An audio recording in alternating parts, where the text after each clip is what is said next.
দ্বীপ জেলা ভোলা থেকে এসেছি রাঙ্গামাটির সুন্দর ঝর্ণা দেখার জন্য।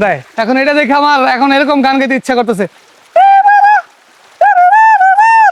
প্রিয় বন্ধুরা, আমি এই মুহূর্তে রয়েছি কলাবাগান, ঘাগরা, কাউখালী, রাঙ্গামাটিতে। আর আমরা মূলত সন্ধান পেয়েছি যে এখানে একটি ঝর্ণা রয়েছে। আর আমি এই মুহূর্তে রয়েছি যে রাঙ্গামাটি এবং যে চট্টগ্রামের যে হাইওয়েটি রয়েছে এই হাইওয়ের পাশে। তো মূলত এই রাস্তা ধরে যেতে হবে ঝর্ণায়। আমরা এখন সামনের দিকে যাচ্ছি, দেখি আসলে ঝর্ণাটা কেমন রয়েছে। এই যে আমরা মূলত আসলে এই ঝর্ণার দিকে যাচ্ছি। তো এই হচ্ছে দেখেন, এই যে একবারে এই ঝিরি, এই যে এটা দিয়ে মূলত সামনে আমরা যাব। পাহাড়ে এসে যদি এই পাহাড়ের আম না খাওয়া যায় তাহলে ব্যাপারটা কেমন দেখা যায় বলেন? অসাধারণ, খুব মিষ্টি। আর এই যে ঝর্ণা যাওয়ার সময় এখানকার স্থানীয় শিশুরা তারা মাছ ধরছে। কি মাছ পাইছো? জি কি কি মাছ পাইছো? গুতুম পুঁচি ইসা হুম, ইটা মাছ। ঠিক আছে। তুমি কি আর্জেন্টিনা করো? হ্যাঁ ঠিক আছে। এই যে দেখেন আসলে প্রকৃতি প্রেমী কাকে বলে। আপনার এখানে এভাবেই যেতে হয় মূলত। আর এই যে আম খেতে খেতে যাচ্ছি ঝর্ণা দেখার জন্য। এবং এবং আমার পিছনে রয়েছে শাইন ভাই। শাইন ভাই, আম কিরকম লাগতেছে? মিষ্টি না?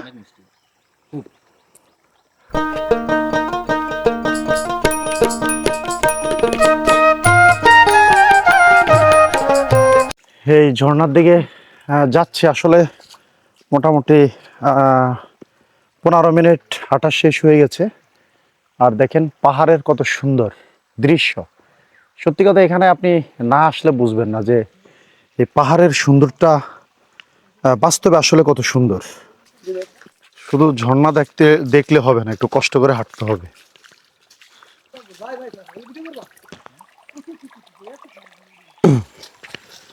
তবে আপনারা আসলে ঝর্ণা আসলে অবশ্যই জুতা পায়ে দিয়ে আসবেন। আমরা যদিও আমাদের প্ল্যান ছিল না এখানে আজকে আসার, তো হঠাৎ আমাদের প্রোগ্রাম হয়েছে, সেই সুবাদে আমরা চলে এসেছি। এবং বিশেষ করে হাঁটার সময় সতর্কতা অবলম্বন করে আপনাকে হাঁটতে হবে। আমরা ট্যুর গ্রুপের ঝর্ণার ভিডিও দেখে চলে আসছি রাঙ্গামাটির ঝর্ণায়। আইসা দেখি ঝর্ণায় এইরকম পানি, আর তারা আগের ভিডিও ছাইরা আমাদেরকে ট্যুর গাইডলাইন দেয়। এখন এটা দেখে আমার এখন এরকম গান গাইতে ইচ্ছা করতেছে।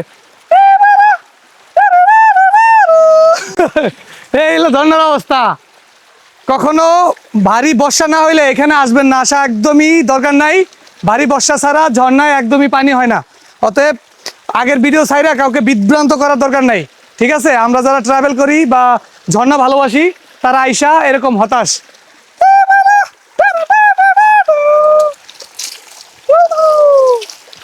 By help.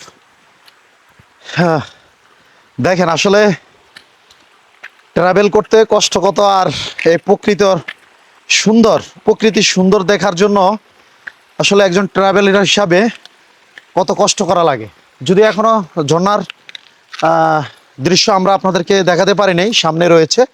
আর যাওয়ার জন্য ঠিক এভাবে এই পাহাড় বেয়ে উপরে উঠা লাগে, এটি খুবই কষ্টের একটি বিষয়।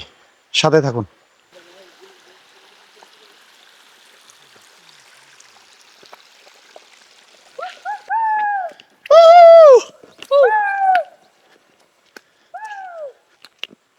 ও ভাই,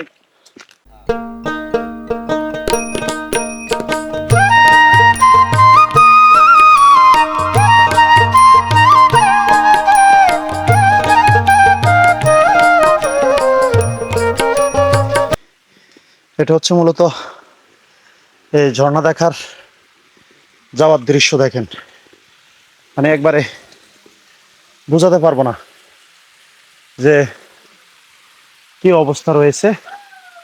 যে সমস্ত রাস্তা বেয়ে উপরে উঠছি প্রত্যেকটা ফুটেজ আপনাদেরকে দেখাতে পারিনি। মানে জাস্ট ফুটেজ নেওয়াই কঠিন, এতটা কঠিন রাস্তা। আর এটা সত্যি যারা প্রকৃতি প্রেমী না হয় তাদের জন্য সম্ভব নয়। সাথে থাকুন।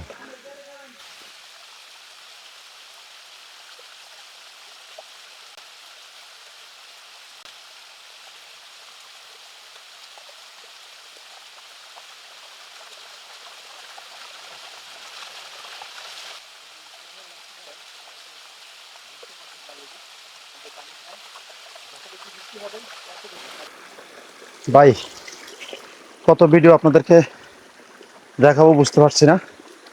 সত্যি কথা, আমার লাইফে এই সর্বপ্রথম এভাবে জার্নি করা। এর আগে আমি আসলে এভাবে জার্নি করি নাই। দেখেন, আসলে মূলত এই ঝর্ণা, কিন্তু পানি নেই। অবশেষে চলে এসেছি রাঙ্গামাটির ঘাগরা ঝর্ণাতে। তবে আপনারা দেখলেন যে আমরা কি পরিমাণে কষ্ট করে সর্বোচ্চ চূড়ায় এসেছি। তবে দুঃখের বিষয় হচ্ছে ঝর্ণাতে পর্যাপ্ত পানি নেই, কারণ এখনো ওইভাবে বৃষ্টি শুরু হয়নি। তো যারা ভিডিও দেখবেন, আপনারা অবশ্যই যখন বর্ষা একবারে শুরু হবে তখন আপনারা এই ঝর্ণায় আসবেন, তাহলে দেখতে পাবেন ঝর্ণার অপরূপ সৌন্দর্য। অলরেডি আকাশ খুবই খারাপ হয়ে গিয়েছে, মেঘাচ্ছন্ন, প্রচুর বৃষ্টি হওয়ার সম্ভাবনা রয়েছে এই মুহূর্তে। আর আমরা খুবই তাড়াহুড়া করে নেমে যাচ্ছি, তাহলে আপনাদেরকে এই নামার দৃশ্যগুলো আর দেখাতে পারবো না।